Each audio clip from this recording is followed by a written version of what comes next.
Assalamualaikum warahmatullahi wabarakatuh. Di konten kali ini Mas Kasir ingin mengajak saudara sedulur sekalian untuk mengikuti sejarah singkat tentang awal mula lahirnya Hari Santri Nasional yang ditetapkan oleh Presiden Jokowi lewat Kepres nomor 22 tahun 2015.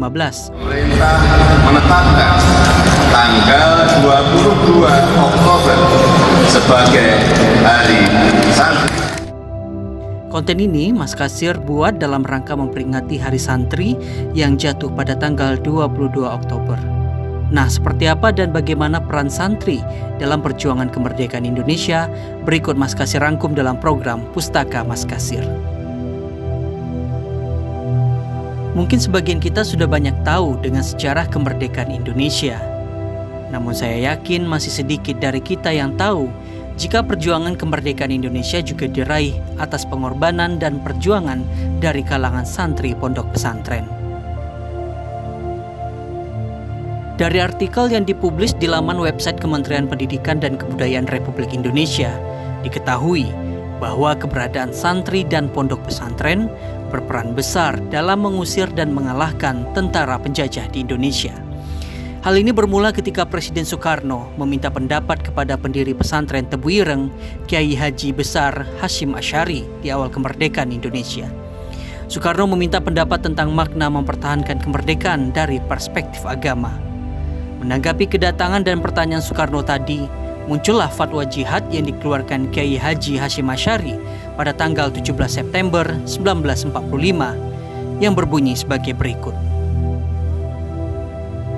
1. Hukumnya memerangi orang kafir yang merintangi kemerdekaan kita sekarang ini adalah fardu ain bagi tiap-tiap orang Islam. 2. Hukumnya orang meninggal dalam peperangan melawan nikah serta komplotannya adalah mati syahid. 3. Hukumnya orang yang memecah persatuan kita sekarang ini adalah wajib dibunuh. Dari fatwa inilah kemudian para ulama di Jawa Tengah dan Madura memperkuat dan mengukuhkan fatwa jihad tadi lewat rapat yang digelar pada 21 hingga 22 Oktober 1945 di kantor PBNU di Bubutan, Surabaya. Usai rapat inilah kemudian fatwa jihad disebarluaskan lewat masjid, musola, dan dari mulut ke mulut. Namun fatwa ini tidak disiarkan lewat radio dan surat kabar karena alasan politik.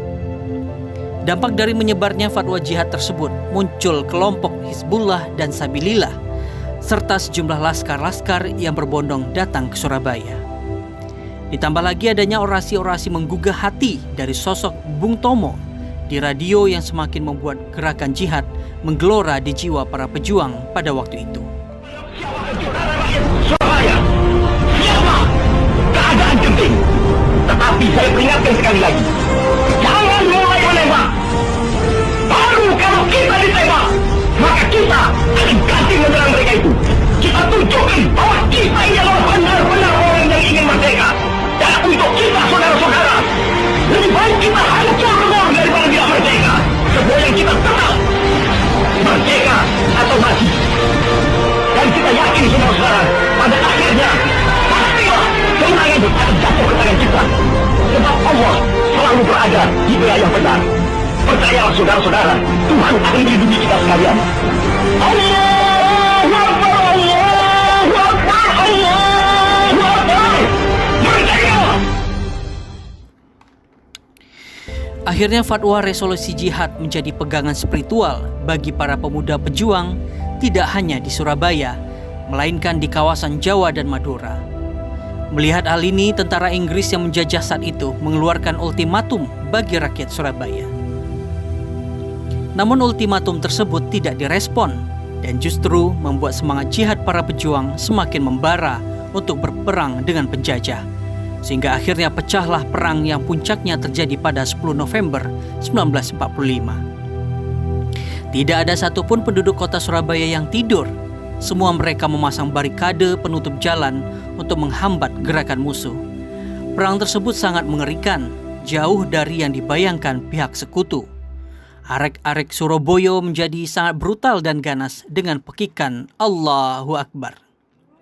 peperangan yang dilancarkan pihak Inggris dan sekutunya Belanda ternyata mendapat perlawanan hebat dari para pejuang. Pihak penjajah yang memperkirakan bisa menguasai Surabaya dalam 3 hari, akhirnya terpaksa berhadapan dengan para pejuang selama 100 hari untuk bisa masuk ke Surabaya. Meski memiliki senjata lengkap dan pasukan yang banyak, namun semangat jihad dari pejuang membuat pihak penjajah kewalahan. Dari peperangan ini, menewaskan salah seorang jenderal dari pihak Inggris yang diketahui bernama Malabi.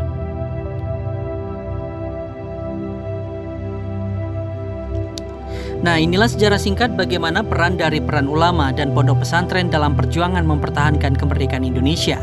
Atas perjuangan inilah akhirnya Presiden Jokowi menetapkan tanggal 22 Oktober sebagai Hari Santri Nasional. Sampai di sini dulu ya Lur, Pustaka Mas Kasir episode kali ini. Pada kesempatan ini Mas Kasir juga ingin mengucapkan selamat Hari Santri Nasional 22 Oktober 2020. Santri sehat, Indonesia kuat.